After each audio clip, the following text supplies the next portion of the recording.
আসসালামু আলাইকুম, সবাইকে স্বাগতম। প্রিয় শিক্ষার্থী বন্ধুরা, আজকে আমি আইসিটি বিষয়ের সি প্রোগ্রামিংয়ের ক্ষেত্রে বিশেষ করে সিরিজ সংখ্যার যোগফল, যেমন এই যে 121 যোগ 123 যোগ 125, এইভাবে এনতম সংখ্যা পর্যন্ত এই সিরিজের যোগফল নির্ণয়ের জন্য অ্যালগরিদম কীভাবে লিখতে হবে, ফ্লোচার্ট কীভাবে অঙ্কন করতে হবে এবং সি প্রোগ্রাম কীভাবে লিখতে হবে, তিনটে একসাথে আলোচনা করার চেষ্টা করব। তো আলোচনায় তোমাদের সাথে আছি আমি মোহাম্মদ সিরাজুল ইসলাম। চলো শুরু করা যাক। প্রথমে আমরা এই অ্যালগরিদম অঙ্কন করব। এই যে লক্ষ্য করি প্রশ্নটি আবার উপস্থাপন করলাম। 121 যোগ 123 যোগ 125, অর্থাৎ দুই পার্থক্য। 121-এর সাথে 2 যোগ করে 23 হয়েছে, এর সাথে 2 যোগ করে 25 হয়েছে। এইভাবে এনতম সংখ্যা পর্যন্ত যোগফল নির্ণয়ের জন্য প্রথমে অ্যালগরিদম লিখব। তো অ্যালগরিদম হচ্ছে, আমরা জানি যে বিভিন্ন ধাপ, প্রোগ্রামিংয়ে কোন ধাপে কি করব সেই ধাপ, তাই না? আমার ক্লাস যারা নিয়মিত দেখো তারা অনেকেই পারো। এটি আমার 49তম ক্লাস। ধাপ 1 প্রোগ্রাম শুরু করি। ধাপ 1 কী করব? প্রোগ্রাম শুরু করব। তো প্রোগ্রাম শুরু করব, এই ধাপটা প্রত্যেক প্রোগ্রামে আমরা লিখে থাকি অ্যালগরিদমের শুরুতেই। তারপর লিখব ইনপুট হিসেবে এন এর মান গ্রহণ করি। এন এখানে হচ্ছে চলক, এন এর মান আমরা যে কোনো সংখ্যা দিতে পারি, তো এন এর মান পরিবর্তন হবে, তাই এন হচ্ছে এখানে ভেরিয়েবল বা চলক। পরবর্তীতে আমাদের ইনিশিয়াল করে দিতে হবে যে আমরা কি দিয়ে শুরু করব, এইটা দিয়ে। সেজন্য আমরা লিখতে পারি এখানে ধরি আই সমান শুরুর যে সংখ্যাটা রয়েছে এবং যোগ করে আমরা সামের মধ্যে রাখবো। যোগফলটা কিসের মধ্যে রাখবো? এই সাম নামক ভেরিয়েবলের মধ্যে। এখানে এস দিতে পারি বা সাম দিতে পারি। তো আমি সাম দিয়েছি, সাম সমান 0 রাখতে হবে। সব কিছু যোগ করার আগে যেখানে যোগ করে রাখবো তার মানটা অবশ্যই 0 হবে। সেজন্য আমরা লিখলাম আই সমান এই যে প্রথম পদ আর সাম সমান 0, মানে যোগ করে সামের মধ্যে এই 0-র সাথে প্রত্যেকটা যোগ করব। এই 0-র সাথে এটা যোগ করব, সেই যোগফলের সাথে এটা যোগ করব, সেই যোগফলের সাথে এটা যোগ করব। মূলত 0-র সাথে এই যোগটা শুরু হবে, সেজন্য সাম সমান 0 রাখতে হবে। এরপরে আমরা একটা কন্ডিশন যাচাই করব, এনতম সংখ্যা পর্যন্ত যোগ করবে। তার জন্য একটা শর্ত লিখে দিব যে I less than equal to N, অর্থাৎ আয়ের মানটা সর্বোচ্চ এন পর্যন্ত যোগ করবে। এন পর্যন্ত যতক্ষণ এই কন্ডিশন সত্য হবে ততক্ষণ পর্যন্ত এই 5 এবং 6 নং ধাপে কাজ করবে। 5 নং ধাপে কী করবে? যোগফল নির্ণয় করবে। আর 6 নং ধাপে আবার এই আয়ের মান 2 করে বৃদ্ধি করবে। সেজন্য বলছে এই কন্ডিশন সত্য মানে কি? আয়ের মান ছোট, অর্থাৎ এনতম সংখ্যা পর্যন্ত যোগ করা হয়নি বোঝায়। সেজন্য যতক্ষণ এই কন্ডিশন সত্য হবে ততক্ষণ বোঝাবে যে আয়ের মান এনের চেয়ে ছোট বা সমান। যেমন আমি যদি এনের মান 300 দিই, তাহলে এই ধারায় 300 পর্যন্ত না হওয়া পর্যন্ত এই কন্ডিশন কিন্তু সত্য হবে। তার শর্ত হচ্ছে এইটা। কন্ডিশন সত্য হলে যোগফল নির্ণয় করবে এই যে সাম সমান সাম প্লাস আই, এবং সাথে সাথে এই আয়ের মান 2 করে বৃদ্ধি করবে। তাই পরের ধাপে লিখব আই সমান আই প্লাস 2। আমরা জানি এই যোগফল নির্ণয়ের সূত্র হচ্ছে যোগফল সমান যোগফল প্লাস আয়ের মান। আয়ের মান মানে কি? প্রত্যেকটা মান। সামের মান 0 ছিল, তার সাথে এটা যোগ করবে। সামের মান হবে, যে মান হবে তার সাথে আবার এটা যোগ করবে, যে মান হবে তার সাথে আবার এটা যোগ করবে। এই যে বারবার যোগ করছে, যোগফলের সাথে আয়গুলো যোগ করতেছে, সেজন্য বলা হয়েছে সাম সমান সাম প্লাস আই। পাশাপাশি আয়ের মান কত করে বৃদ্ধি পেয়েছে?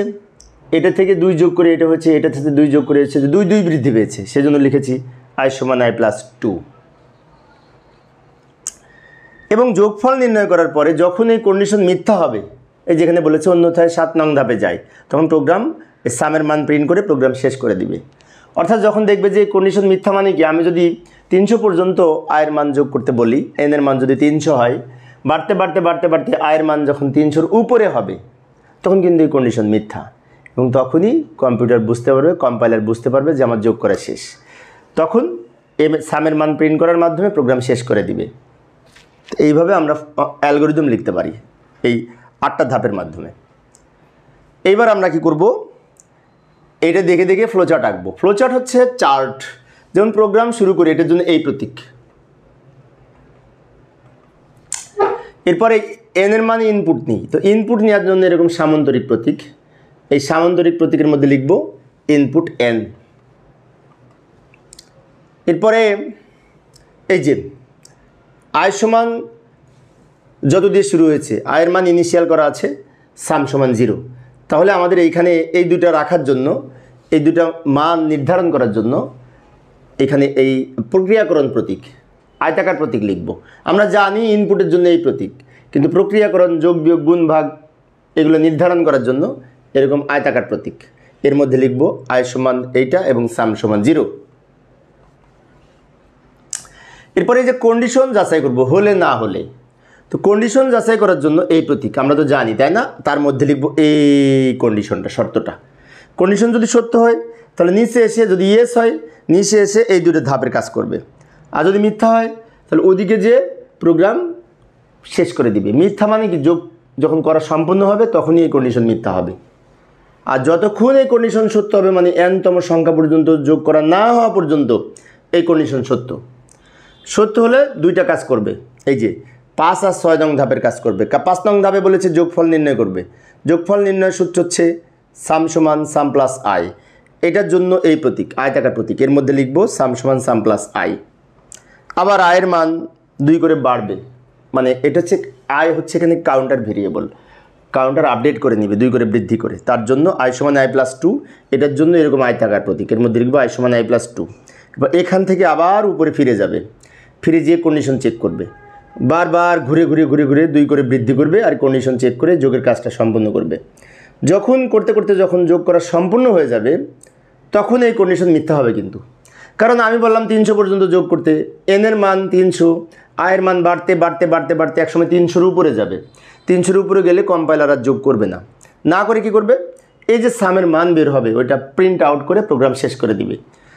এইখানে যে প্রিন্ট করবে, এই যে প্রিন্ট সাম এন্ড, এই কন্ডিশন যখন মিথ্যা হবে তখন প্রোগ্রাম শেষ করে দিবে। তো এইভাবে আমরা ফ্লোচার্ট অঙ্কন করতে পারি এই অ্যালগরিদমের আলোকে। তো আমি দুইটা একসাথে শিখিয়েছি তোমরা যাতে ভালো মতো বুঝতে পারো। আবার অনেক সময় এই ধরনের উদ্দীপক থাকার পরে বলে যে উদ্দীপকের আলোকে এই সি প্রোগ্রাম লিখো, তখন আমরা সি প্রোগ্রাম লিখব। তো যাই সি প্রোগ্রাম লিখব, এটা দেখে সি প্রোগ্রাম লেখার জন্য আমাদের এইখানে আমরা জানি সি প্রোগ্রাম হচ্ছে একটি উচ্চতর প্রোগ্রামিং ভাষা। তো এখানে আমরা একটি হেডার ফাইল যুক্ত করব, ইনক্লুড stdio.h নামে একটি হেডার ফাইল যুক্ত করব। এটা হচ্ছে standard input output header file. আমরা জানি যে এই প্রোগ্রামে কিছু স্ট্যান্ডার্ড ইনপুট এবং আউটপুট ফাংশন ব্যবহার করা হয়, লাইব্রেরি ফাংশন, তার কাজ এই হেডার ফাইলের মধ্যে যুক্ত আছে। সেজন্য আমরা লিখলাম ইনক্লুড stdio.h। আর ইনক্লুডটাকে বলা হয় প্রি প্রসেসর ডিরেক্টিভ। এরপরে মেইন ফাংশন দিয়ে প্রোগ্রামে স্টার্ট করব। মেইন ফাংশন দিয়ে প্রোগ্রাম ওপেনিং কার্লি ব্র্যাকেট, এটা এখানেও লেখা যায়, আমি এখানে লিখলাম কারণ এখানে জায়গা সেভ করার জন্য উপরে তুলে দিয়েছি আমি। এবার এখানে আমরা একটি কিওয়ার্ড ডেটা টাইপ ঘোষণা করার জন্য, এগুলো সব পূর্ণ সংখ্যা না, পয়েন্ট তো নাই, পূর্ণ সংখ্যা, সেজন্য এখানে লিখব আইএনটি কিওয়ার্ড। আইএনটি কিওয়ার্ড হচ্ছে পূর্ণ সংখ্যা ডেটা টাইপের জন্য নির্ধারিত কিওয়ার্ড, এটি দ্বারা পূর্ণ সংখ্যা বোঝায়। এরপরে আমরা কি করব, এখানে ভেরিয়েবলের নাম লিখব। এখানে মূলত 3টা ভেরিয়েবল, একটা কাউন্টার ভেরিয়েবল যেটি আই, আরটা হচ্ছে ইনপুট ভেরিয়েবল যেটি এন। তো এন আগে লিখতে পারি, এন হচ্ছে ইনপুট ভেরিয়েবল, এনের মান আমরা দিব যে কোনো একটা সংখ্যা, তাহলে এনের মানটা পরিবর্তন হবে, সেজন্য এনের মানটা হচ্ছে ইনপুট ভেরিয়েবল।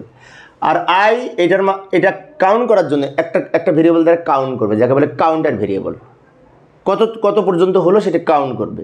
সে কাউন্ট করার জন্য আমরা এখানে আই নিতে পারি, এ নিতে পারি, তো আই নিলাম, সমস্যা নেই।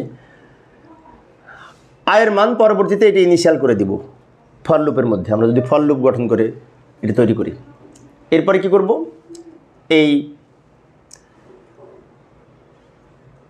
ওই কিছুক্ষণ আগে বললাম 3টা ভেরিয়েবল নিব। একটা হচ্ছে N input variable, I counter variable, আর একটা যোগ করে রাখার জন্য একটা পাত্র লাগবে, সাম দিতে পারি, এবং এখানে সাম সমান 0 আমরা ইনিশিয়াল করে দিব। অনেক সময় এখানে সাম লিখে পরের লাইন আবার লিখছে সাম সমান 0, দরকার নেই, এখানে একবারে সাম সমান 0 আমরা দিতে পারি।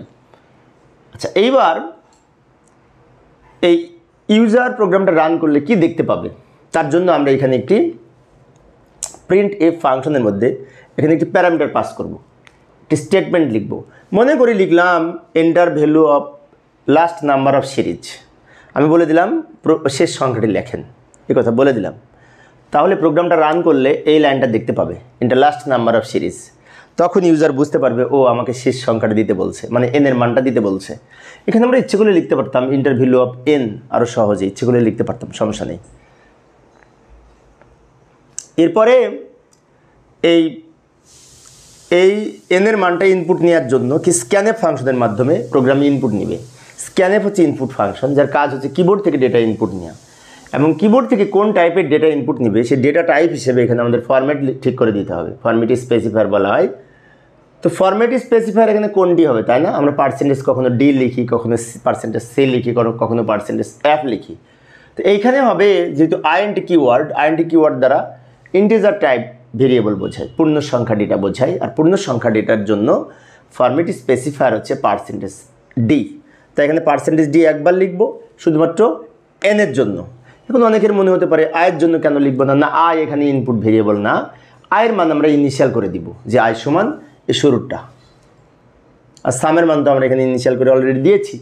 তাহলে এখানে ইনপুট ভেরিয়েবল হচ্ছে এনের মান যেহেতু কিবোর্ড থেকে ইনপুট নিবে সেই জন্য একবার পার্সেন্টেজ ডি লিখলাম, এবং কার মানটা ইনপুট নেবে, এনের মান নিয়ে কার মধ্যে রাখবে, এনের মধ্যে রাখবে। যার মধ্যে রাখবে তার নামটা পাশে লিখতে হবে, তাই এই এনকে আবার এন দিয়ে পাশে লিখব। তাহলে ফরম্যাটটা হচ্ছে স্ক্যানএফ ইনপুট ফাংশন, তার পার্সেন্টেজ ডি ফরম্যাট স্পেসিফায়ার, যেটি দ্বারা পূর্ণ সংখ্যা ডেটা ইনপুট নেওয়া যায় এবং পূর্ণ সংখ্যা ডেটা আউটপুট প্রকাশ করা যায়। তারপরে একটা কমা দিয়ে অ্যান্ড এন দ্বারা বোঝায় অ্যাড্রেস অফ এন, অর্থাৎ এন নামক যে আমরা চলক ব্যবহার করেছি, ভেরিয়েবল ব্যবহার করেছি, তার ঠিকানা। স্ক্যানএফ কী করবে, একটা সংখ্যা ইনপুট নিয়ে এইখানে যার নাম লিখব এন নামক চলকের মধ্যে, ভেরিয়েবলের মধ্যে সংরক্ষণ করবে মেমোরিতে। এই হচ্ছে ইনপুট অংশ। এরপরে আমরা ফর লুপের গঠন লিখব। তো ফর লুপের গঠন আমি একটি এখানে প্যারেনথিসিস লিখলাম। এই ফার্স্ট ব্র্যাকেটকে বলা হয় প্রোগ্রামিংয়ের ভাষায় প্যারেনথিসিস।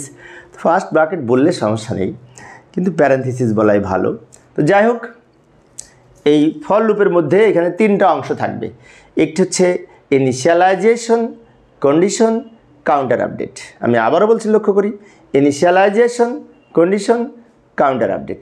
ইনিশিয়ালাইজেশনে কি লিখব, ইনিশিয়াল করে দিব, মানে প্রথম পদ, এই যেটা দিয়ে শুরু হয়েছে সেটা লিখব, কিন্তু এটা আয়ের মান হবে। এই যে আয় নামক কাউন্টার ভেরিয়েবল নিয়েছি, তার মান হবে এইটা, সেজন্য লিখব আয় সমান 1। তারপর আয় সমান 1 না, আয় সমান এই প্রথম পদ। তারপরে সেমিকলন দিয়ে ভাগ করব। এখানে মাঝখানে কন্ডিশন লিখব। কন্ডিশন কি লিখব, আয়ের মান বাড়তে বাড়তে বাড়তে বাড়তে কত পর্যন্ত হবে, n পর্যন্ত, সেই জন্য লিখব I less than or equal to n, I less than or equal to n। পাশাপাশি আয়ের মান 2 করে বাড়তে থাকবে, এই যে এই সাথে এটার পার্থক্য 2, সেজন্য আমরা এখানে লিখলাম আই সমান i প্লাস 2। এখানে অবশ্য অনেক প্রোগ্রামে লিখে থাকে i plus equal to 2, i plus equal to 2, আর আই সমান i প্লাস 2 এক কথা। এটা বোঝা সহজ, সেজন্য আমি এটা লিখেছি। এবং ফর লুপের শেষে সেমিকলন হবে না, তাছাড়া প্রত্যেকটি শেষে কিন্তু সেমিকলন লিখেছি, এটা খেয়াল রাখতে হবে। এখন এই কন্ডিশন সত্য হলে প্রোগ্রাম কি করবে, যোগফল নির্ণয় করবে। ওই যোগফলের সূত্র কিছুক্ষণ আগে দেখালাম, সাম সমান সাম প্লাস আই, এই যোগফলটা নির্ণয় করবে। নির্ণয় করার পরে কি করবে, যোগফলটা প্রিন্ট করবে, মানে আউটপুট দেখাবে। এইখানে প্রিন্টএফের মধ্যে আবার এখানে লিখবো সামেশন ইজ ইকুয়াল টু লিখতে পারি। আউটপুটটা কি দেখাবে, একটা সংখ্যা আউটপুট দেখাবে। এখন সংখ্যা আউটপুট প্রকাশ করার জন্য আবার পার্সেন্টেজ ডি লিখতে হবে, তাহলে এখানে পূর্ণ সংখ্যাটা প্রকাশ করবে। এইটুকু লেখা বাধ্যতামূলক না, সামেশন ইজ ইকুয়াল টু, একটু লিখলেও হবে, না লিখলেও হবে। আমি লিখলাম যে summation is equal to percentage D, একটু সেন্টেন্স মেকিং ভালো হয়, দেখতে ভালো লাগে, সেই জন্য পার্সেন্টেজ ডিটা যেখানে লিখবো সেইখানে ওই ফলাফলটা প্রকাশ করবে। কোন ফলাফল, এখানে যার নাম লিখবো তার ফলাফল এখানে প্রকাশ করবে। এখন এখানে কার নাম লিখবো, এই যে সামের মান, কারণ সামের মানটাই তো ফলাফল হবে, তাই লিখবো সাম, কমা দিয়ে সাম লিখবো, এবং শেষে সেমিকলন দিব, রিটার্ন 0 লিখে প্রোগ্রাম শেষ করব। তো এইভাবে আমরা সি প্রোগ্রাম লিখতে পারি এই ধরনের সিরিজের যোগফল নির্ণয়ের জন্য। এটা কোন বোর্ডের জন্য এসেছিল, আমি দেখেছি ইতিপূর্বে কোন বোর্ডের জন্য এই প্রশ্নটা এসেছিল। তো প্রিয় শিক্ষার্থী বন্ধুরা, এই ছিল আমার আজকের আলোচনার বিষয়। আমি শিক্ষার্থীদের অনুরোধে অল্প অল্প করে আলোচনা করি, একটা করে প্রোগ্রাম। পরিশেষে সবাই ভালো থাকবে এবং সুস্থ থাকবে, এই কামনায় খোদা হাফেজ।